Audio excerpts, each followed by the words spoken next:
How you doing, ladies and gentlemen? Welcome to Rednecks Support Palestine show, brought to you by Brothers Report. Thank you, Brothers Report, for hosting this beautiful podcast right here. Today, my guests are Mo Hamzah and Mo Peci. Welcome on in, fellas. Thank you, brother. It's good to be here. Yeah. Two Mo's. Yeah, I got the two Mo Mo's. squared. Mo squared equals Mo money. Mo problems. So, what do you guys want to start talking about today? Honestly, whatever, man. I'm here to just kick it with you guys, and it's good to be with like-minded people nowadays. Well, you know This what? crazy ass world. I'm we're going to living in. start it off with, man. I'm really proud of Mayor Mandani for not going to that Israeli parade, Yeah, keeping his word. totally. Yeah, I mean, I've got my thoughts on that. Mamdani's he's one of the good ones, I would say, but at the same time, he needs to figure out a way to stay by everything he has, discussed in the past. He's stood on business typically, but something where I have a problem with him is the fact that Jessica Tisch is the current police commissioner, is one of the worst Zionists to ever walk the streets of New York City, and I she's agree like with that. basically the reason why a lot of the anti-Islam that's happening currently is very directly related to her. A lot of the anti-Palestinian rhetoric. So she basically has to this day not even prosecuted people that attacked Palestinian protesters, but not even pro-Palestinian Jewish protesters got attacked that one night in I believe is Bay Ridge. And to this day, no one has been prosecuted when they were all on camera, caught on camera. So it's pretty sick that he has the power to remove her and replace her, and he actively kept her on. What are your thoughts, Mo? I agree with keeping Jessica Tisch on. I think she is one of the leading causes for anti-Arab, anti-Muslim sentiment. She was one of the pioneers in deploying the NYPD's domain awareness system. She actually pioneered the counter-terrorism task force by unfavorably and unequitably targeting specifically mosques in and around the New York City area. She also was one of the people that spearheaded the campaign of extending NYPD's investigative tools here into New Jersey, Connecticut, Los Angeles. She also is part of the reason why we have an NYPD hub in Tel Aviv. People like Jessica Tisch are one of the main pegs in the apparatus that are really, unfortunately, in my vernacular, I'll say, occupying America. They're bringing us into this unholy matrimony that is making it very difficult to divorce America from Israel. It's becoming a type of idea now where it's like you can't say one without saying the other. Last I checked, America is a sovereign nation, right? Life, liberty, Yes. prosperity. And I think that if we're going to be in bed with an ally, they should embody those same core concepts. And if they don't, then they're not our ally, right? Exactly. Yeah, exactly. and you saw it exude, like literally she went on a podium to say, I'm going to, put the most security, the most police and weaponized police in the history of New York City to protect this Israeli parade that is literally at the front lines of that parade where legitimate war criminals like Bezalel Smotrich being able to walk the cities of New York and not be immediately arrested when he technically, by the ICC standards, is a war criminal now. The fact that that is the protection that our NYPD is, being, U.S. taxpayer dollars, New York taxpayer dollars are going to protect people like that. That means our New York City's occupied and the United States is occupied. It's very blatant right now. And if you look up the Jessica Tisch or the Tisch family, just look them up. They are the worst family in terms of like one of the heaviest contributors to the state of Israel when it comes to fundraising or not even fundraising, but they are the wealthiest one of the wealthiest families in New York City historically, and have been funding the terrorist ethno-state of Israel for a long, long time. Of course. Imagine being in the second largest law enforcement position in the land, right? To uphold this valor of justice is blind, the scales, right? Think about this. Yeah. And you're dedicated to not upholding that same standard. Yeah. Because you're willing to put your own ethno identity and pride ahead of a value that you have sworn an allegiance to. So the question I have is, are you more proud to be an American and uphold the Constitution and the values and sanctities of justice and honor, or is Jessica Tish more proud to be a Zionist? Like, that's the questions we should be asking ourselves. Well, I mean, it's obviously we see she's prouder to be a Zionist than she was as a 100%. police officer. 100%. You know, she's not America first. We all know that. She's definitely Israel first. That's another scary thought. The fact that, and not to deviate, but, you know, the America First crowd, what does that even mean anymore? What does that even mean at this point? Like, what is that campaign? Look at what happened in San Diego, right? We have the San Diego shooting, the mosque. Yes. What was the first thing that these two people invoked? White supremacy, Yes. Nazism, right? Yes. But then if you read their little, what do they call that? Manifesto. Their manifesto, who were they blaming? They weren't blaming Muslims. No. So what I'm saying is that we, the Muslims and the Arabs, are the direct recipients of the terror, but we're not the cause of it. Mhm. We're the recipients of it. Yes. So we have Nazi fascists attacking mosques, blaming another group of people. Well, Yeah, yeah, you got people like Jake Lang and, you know, Valentina Gomez out there, you know, spitting so much Islamic, they call it Islamic propaganda, but there's no such thing as it's spitting just so much hate towards Muslims, you know, and when they're out there talking about stuff like that, these white supremacists are listening to that. Oh, well, Muslims are the problems. Let's take them out. Right. But let's call a spade here now. Like, it is so blatantly out in the open now. These white supremacists, white nationalists. Guess who's directly tied with them and marching with them now? Oh, Like, Israel. the Zionists. Yeah, the They're Zionists, of so course. directly tied now together Yes. that it's almost impossible to separate. Like before, back in the day, before people awoke to this hellhole that we're living in right now, people didn't understand that Zionism is racism, and Zionism is tied and rooted, deeply rooted in a racist ideology. And now they're seeing it. They typically were like, "Oh, I can't talk about Israel Palestine because it's complicated. It's a conflict I don't understand." Yeah. But no, now you're seeing the blatant. Like the grouping of them, they are them legitimately mostly the Trump supporters, the national, white nationalist supporters. They come in with their half Israel, half United States flags waving around together, calling like all united on their hatred for Islam in a way. Yeah, definitely. And I was just talking to my barber, who's the deputy mayor of Patterson. Shout out to Ra'id, who just gave me a fresh cut, by the way. Palestine Barbershop, let's go. We were just talking about this, and he noticed NJ. I was at njnews.com or something. I forget the media outlet or news outlet. They put out a Palestine Day or Little Palestine article, just showcasing the beauty of the Arab culture and the Palestinian pride here in the city. And there were hundreds and hundreds of hate comments from Zionists all over New Jersey.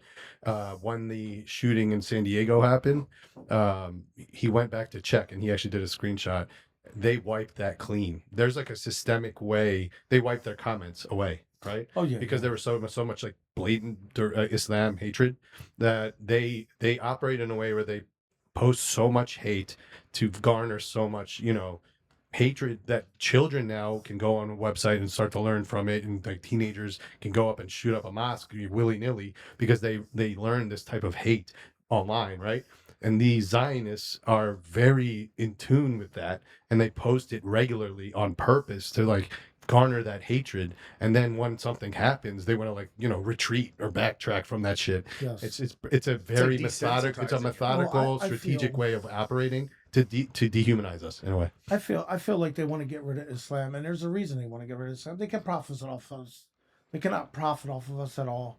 We don't do pornography. We don't drink. We don't gamble.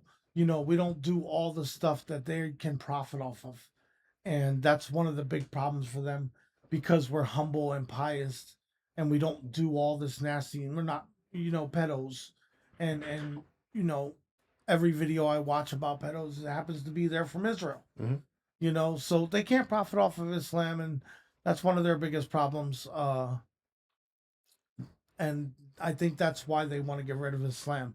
No, I mean, Yeah, dude, I, yeah. no, I was gonna say I just want to make sure that people listening to this are very clear on something. I really hate it when I'm told that critiquing, criticizing, condemning Israel all of a sudden makes me an anti-Semite. Let me make this abundantly clear. Oh, I I agree think with all that. of us agree with this. I can hate Nazis without hating the German people, right? Saying someone is a Nazi does not necessarily mean that they're a German, right? Though most Germans at the time in the political mechanism was Nazi, that doesn't mean that I hated the German people. What we needed to do is we needed to dismantle National Socialism. We didn't need to eradicate the German people. So us sitting here critiquing, criticizing, condemning the actions of this political apparatus, the occupation, the apartheid system, the 80 years of systemic violence is not a condemnation of a people, but it is people who are beholden to a certain ideology. So let's make that abundantly clear, because I know that there's going to be the naysayers that are going to clip this and go anti-Semite, anti-Semite, Of anti-Semite. course. And we are sitting here going, how many Palestinian Day parades have we go to? How many protests have we went to where we have great rabbis standing there? Some of the spearheaded campaigns, Medea Benjamin, Jacob Berger. We Yes. can name many of our Many. allies. So this is not about labeling any one person. It's about getting to the root of the problem. And what I've noticed, to Mo's point, is that when they want to shut down the conversation, it's anti-Semite. Mhm. And when you desensitize the insults, the undermining, the dehumanization of Muslims, it makes it a lot easier to roll off the tongue, because now what you're doing is you're accustomed to seeing it so flagrantly online that you're desensitized. You'll almost think that this is just normal. I can say it. It's not a big deal. Everybody thinks this way. And so what that translates to is women getting their hijab snatched, men getting themselves beat up and jumped. You have people getting stabbed. You have people getting shot. You have two Somali people down in Minnesota ended up being unalive during the Eid weekend. The San Diego, the egging at the mosque in Brooklyn. I mean, we are seeing a significant rise in this anti-Muslim hatred, but we don't have the police backing us. You know what's crazy? In San Diego shooting, the police show up 20 minutes later, but you're protecting synagogues. Mhm. Oh, yeah. We get attacked, but the police go to the synagogue. I'm confused as to how that translates. So we're always the perpetrators and never the victims. And this is not to say like people don't deserve to be protected, but I'm not looked at as a part of this country. I'm looked at as the other. And this is one of the things that really has harmed Muslims, Arabs in this country, but also other minorities. Yes. Yeah, so exactly. I wanted to piggyback on that exactly because anti-Islam is, I would say, world record breaking at this very moment. As much as we say that, globally, the world is on the side of the Palestinians, we've opened their eyes and all that, right? That's very true. But the reality is what Israel has done in a blatant, open fashion where it's untouched, unprosecuted, zero justice, their complete impunity in everything they have done in terms of dehumanization and legitimate wiping Arabs and, Palestinian, Muslimin off the map, down to the entire families off the civil registry, and no repercussion, no punishment, nothing. It emboldens these racists all over the world to just say and do whatever the fuck they want to say and do. Yes. And that's what they've seen it now. They're like, oh shit, they actually protect us. Like There's they no don't protect them. consequences. There's zero Yeah. consequences right now For sure. happening in this world for the craziest shit ever. Like we're seeing children getting blown up, carried in plastic bags, right? And they're not even touching them. No, I they're can not. I can say anything I want about Muslims and Arabs and not get away with it because these cops are going to protect me over them. This is Yeah. the kind of There's like mentality and rhetoric that's happening, which is why we're seeing exponential anti-Muslim it's, hate and it's violence. like and stuff. there's no hate crime for anybody against Muslims. It's a hate crime to be against Jewish people or to be against Zionism, but there's no hate crime for the Muslims. Like they didn't even consider what happened in San Diego. It's a mental a hate illness when a crime. white person attacks us, And- but for and- us, we're And terrorists, right? not only that, people like myself that are reverts to Islam, as a white person, it makes it very hard for a mosque to trust me to come in and pray. I mean, not me because I'm so known on the internet for what I do, but what about the next person that's a new revert? How are they going to go pray in the mosque if the mosque cannot trust anybody that's Caucasian? They're so scared to let people in. I've had mosques that Even me, I've had trouble praying at mosques. That's the thing about mosques. Like, it's almost a perception though. Like, mosques don't even think that way. I mean, as much as maybe you had isolated incidents, but if you think of mosques, they're the most accepting like entities in the history of this earth, to be quite honest. And it was put on blast actually by this, I forget, this white mother who called multiple churches because she Oh, I needed remember that. I remember she needed baby baby formula. Yeah, she formula. went viral. She went viral for literally that. called them out. It's like I called like hundreds of churches that just completely disregarded me Well, and ignored me. not even Called- that. I've traveled all over the country. I mean, I've been to all 50 states at least 3 times. Yeah, And, I've prayed at a lot of mosques. yeah, And I never had a problem at a mosque. no. As a white it's person, accepting, even man. when I first became Muslim praying at a mosque, I never had a problem. Welcome me with open arms. People that don't even know me, come up, hug me. Salaam alaikum, brother. Welcome in. Yeah, she called me. She called the first mosque, gave her baby formula. She What else called do the you first need? church. They told her no. Yeah, exactly.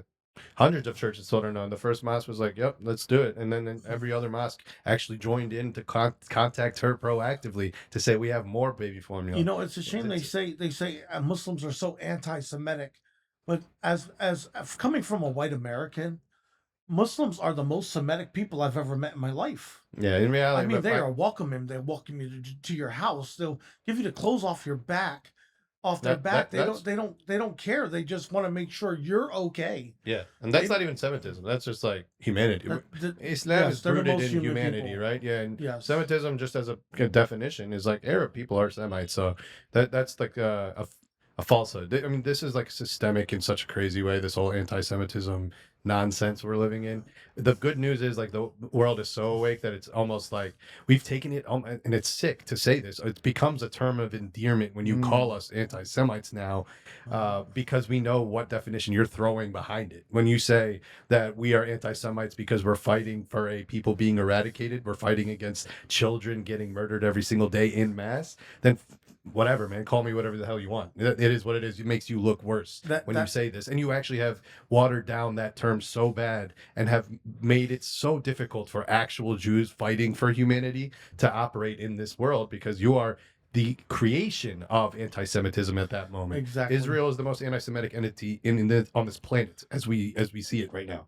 Now they used to say us saying from the river to the sea, Palestine will be free is anti-Semitic, but weren't they just spitting in New York City? From the river to the sea, New York City will be free. To eradicate New York City from Muslims. From what Right, river to yeah. what sea will New York be Just free? to be clear, so a lot of people don't know where the chant came from. From the river to the sea was a rebuttal. It wasn't a creation of the Palestinians. The Likud charter, the Likud party, which is an Israeli bloc of which Benjamin Netanyahu and that ultra right wing, in their actual charter, it says that there will never be any Palestinian state. land Yeah. that will ever have any other sovereignty except Jewish. It's in their charter. Yes. So what the Palestinians chanted in retaliation to that is, no, from the river to the sea, Palestine will be free. People forget the term Palestinian is an inclusive identity. You can be a Christian, you can be a Jew, you can be a Muslim, you can be gay, you can be an atheist, you can be whatever you want. It is an inclusive identity because it emboldens a regional nationalistic identity, cultural identity, right? However, and I posed this the other day to a debate. I was in a debate with someone. I said, if you were to remove the religiosity from Israel, you don't have a country. Because the entire premise of their foundation, whether you want to call it ethno-nationalism or whatever you want to call it, is rooted in their religion. So, for example, if I were to remove Islam from the Middle East, all of those countries still exist in continuity because they're still based on an actual existence, right? Yeah. Persia, even if you removed Islam, is still going to be Persia. They'll just be whatever. Europe, if you remove Christianity, is still going to be Europe. Of course. Right? So without that premise, and that's why I say it's a form of a supremacy, because what you did is you said that my religion trumps yours. My belief trumps yours. Exactly. Look at their flag. Look at the nation state law. Flag, bro. Their own Israeli Democratic Institute. You guys should look it up on the internet if you get a chance. Their own Israeli Democratic Institute condemned the nation state law and said that it leaves no room for other identities in their society, and it only guarantees quote unquote, and I'm quoting the Israeli Institute, it only guarantees Jewish identity, which means the term Israeli holds no weight. Mhm. It holds no weight. And Yeah. so when they said that it codifies itself as the Jewish state, it's saying that there's no expectation of equality in that country. Yes. Now, how could you call yourself a democracy, but then also have supremacy? No That doesn't way. make sense. It doesn't make sense at all. Ethnocracy, basically. Yeah, I mean, Yeah. that's the reality. When you actually hear them to this day, when they start to say "from the river to the sea," they are in reality, the genocidal rhetoric is from them. Look it up. Look at when Netanyahu says it. When any politician says it, they actually start to say. They say it so openly now. From the river to the sea, there will be no Palestinian state. Like they will not accept a Palestinian state out Exactly. openly now. Exactly. When they used to say that we were the ones that shut down all those accords and we're the ones that didn't agree to all the two-state solution bullshit, like they purposely have been sabotaging every single deal, every single accord on purposefully because they want the entirety, not just of Palestine. We've seen the Greater Israel Project right now. They're trying to take over and Yes. become a Jewish ethnocracy and taking over the majority of the Arab region. I want to piggyback off that a little bit. So what I've noticed is that the relationship that the Israelis have against the Palestinians is like a domestic violence relationship. I'm gonna beat you enough, but I'm not gonna beat you enough for you to be all gone. I'm gonna beat you enough so this way I can go at somebody else and beat them, so you're still around. So I can't say that I beat all the Palestinians and now I can take this land, because that's gonna make me look bad if I take all the Palestinian land at once and then go after Lebanon or go after Jordan or go after Egypt or go after these places for the greater Israel. So it's like a domestic violence relationship. I'm gonna beat you enough to where you're beat down, but you don't leave me. No, I mean they're openly now just doing the opposite in a way. But So I mean, we know there's a genocide going on over they're there. they're coming after all the land now. It's reality. Like the Netanyahu's like openly and brazenly celebrating the fact he's like, oh, we've taken 50% of Gaza. We're about to control 60%. Guess what? How much we're going to control soon? 70%. And like he was just like gloating about taking over Gaza, when in reality, the whole time they were like acting like they weren't going to take Gaza at all, right? Yeah. So now fast forward, they're so brazen about their land theft. West Bank is now in hyperspeed in terms of like land theft. They're selling land in the United States out of synagogues, Yes. genuinely in the United States, and it's happening openly with cops And protecting rapidly. the synagogues, because in reality they're doing it in synagogues under the guise and protection of their religion, but they've hijacked that religion so disgustingly that they're openly like stealing land in their places of worship. Yes. Yes. And it's almost crazy that they can do that, because I think about the fact that how can you even allow such things to happen? There has to be some kind of mechanism. How do you still keep your nonprofit? How do you still keep your tax deferments and how do you keep all the, because when you have a system in your pocket, and this is a problem with the APAC agencies, the J Streets, when you own people through your monetary gains, you can do whatever you want. Mhm. And this is why I opened up this statement with saying America is occupied. Let me ask you this. If a church today decided that they were only going to sell land to only white people, I don't think there would be a news channel in the world going racist. No, not at all. No, If there not was at a all. if there was a organization, a mosque, going, we're going to use our mosques to sell land in Jordan, and we're going to bring Jordanian real estate agents here to sell land. I don't think there'll be a tax IRS person, an FBI agent. I don't think there'll be a state police trooper or something investigating that thing out the wazoo. The Treasury Department, right? Why do we? This is what we're saying. We want to be treated fairly. We want the same rules to apply. Why aren't the same rules being applied? And then when I protest that you're using your place of worship, which is being used as a hub for real estate sales, why am I hateful?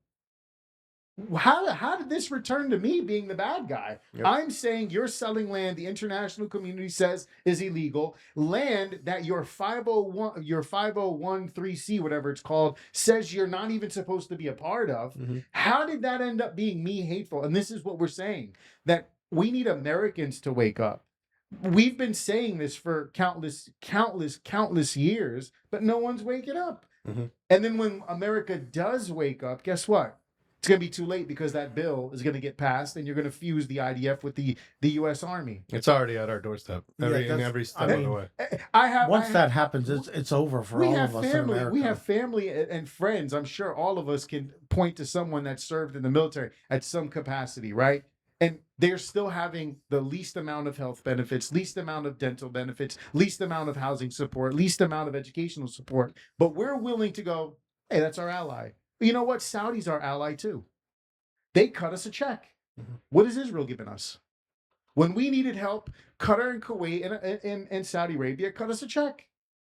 We're not giving them money. They're Israel giving us doesn't give money. us nothing. They give us a headache, and they give us wars to fight for them. Mhm. Why they hide in bunkers, and They're the most detrimental thing to ever happen to this country. Like, point blank, period. and what Genuine. makes it really bad is America's going to be the last one to be taken over by them. I mean, we're taking over now, but I mean, they did get rid of Thomas Massey. They did get rid of a lot of, Yeah, I was gonna literally touch on that. non-bought politicians, and they put in their own paid politicians. So it's yes, like, Yeah, I wanted to bring up Massey, so I'm glad you brought it up. I think that was like the trigger point in a way, because we've always known APAC's running the ship, but that was like almost like a magnifying glass where like the whole world. That's the first time ever where the whole world is like focused in on Kentucky because they're trying to see like what's gonna happen. Right. Is APAC really gonna like pull this off? And when they did, it actually just like it reverberated across the world, not just in this Mhm. nation, to the point where Haaretz, even the Israeli news outlet, headline said that the fact that Thomas Massey lost on the premise of APAC funding that loss is more dangerous than Iran is to Israel. It's like that was like their headline, like Wow. which is like absurd to see that coming from an Israeli news outlet. That they're and like, if you read the article, it's basically saying now the whole world sees that APAC runs the United States of America, and that is the trigger point I'm talking about, because I think this is where America needs to wake the fuck up for real, because now that you know this, it's so blatant that this is the path now to get APAC registered under FARA. And once APAC is registered under FARA, that ultimately starts the snowball effect of the funding is going to be very difficult for the U.S. to justify funding to go to Israel. Once the funding stops to Israel, they will cease to exist in the very near future. But This is what's happening right now. But we need to like actually attack that head on because it's so blatantly out in the open now. okay. But I think also Jasmine Crockett got called out for that too. She Yeah. was like a rising star. Yeah. Everyone was like, Jasmine Crockett. And then all of a sudden she went and supported, I forget the guy's name, Wells or something like that. Yeah. And then she gets called out. And now everyone's looking now, right? see Like it, I see it everyone all. is looking. See it all. the whole Because world- Politicians are distancing themselves from APAC now. Like, But the legit. problem is APAC just went out and said that they're funding their politicians, but they're suggesting that their members fund them in a different means. different channels. Yeah, They're trying different to do channels. back doors now. Exactly. Yeah. So here's what I'm saying, right? Americans, every day we wake up, we go to work. The idea is the American dream. You work hard enough, you go to school, you get a job, you're good to go, right? All we're saying is we want to keep that dream alive, Yes. and being beholden to another country like that, it's not going to happen. So we got about a minute and 15 seconds left. I just want to ask you guys. I want to thank you guys for having me here. First of all, it's very hard to get a hold of guys like you that speak your mind and have to say what you have to say. And as a white guy, man, I don't feel threatened by two Palestinians sitting next to me. By the way, I feel very comfortable right now. I feel more comfortable than I would sitting next to two Zionists. I'll tell you that. Amen. And yeah, I want to definitely thank you guys for coming out and having a podcast with me and spending the time with me. But before we go, I just want to get everybody's opinion on how they feel about, like you said, America and Israel combining Military. militaries. I just want to get your guys' opinion. We got about 30 seconds left, so Yeah, I mean, it's just it's like the audacity and brazenness of it is it's so sickening. Like we're all seeing, and the fact that MAGA now, the MAGA supporters that are the America First, right? Let's call them that, are actually waking up to this shit, man. They're getting pissed off too, to the point where you've got. And I will say this directly, like I don't like to platform certain people because of just my belief system, but there are people like the Tucker Carlsons, the Candace Owens, the Theo Vaughns, the Joe Rogans, and all of these like who typically would have a more MAGA-esque community and backing are speaking the truth about Palestine and how we are being occupied as a country by Israel and Zionism as a whole, and how they're controlling pretty much every facet of our lives, right? Back in the day when we used to say they're controlling our media, social media, news, all of that, they say it's anti-Semitic, but not everyone's like so awake to it that it's because it's like out in the open now. You got what's his name, the Ellisons buying practically all of media in the United States, from TikTok to CBS, Paramount. That's like just a blatant example that all right, and they're the family that funds the IOF in Israel pretty much more than any other family in this United States. So they're blatantly Zionist. Is it anti-Semitic for me to say that? No, because it's the truth.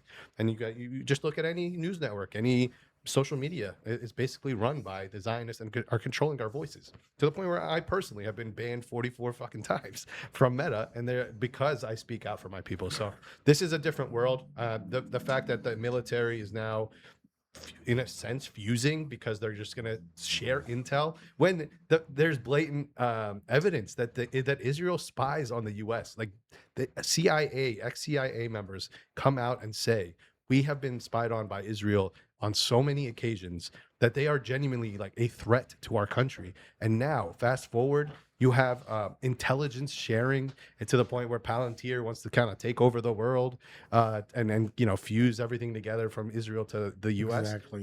It's disgusting. It's so out there in the open that the general public's like, what? The military, though, for me to just say something directly from a call to action, though, military needs to step up here. Like yes, the active members, not just the non-active members, not just the veterans. There are incredible veterans that have been speaking out, obviously, as of late. We need the active members to stop.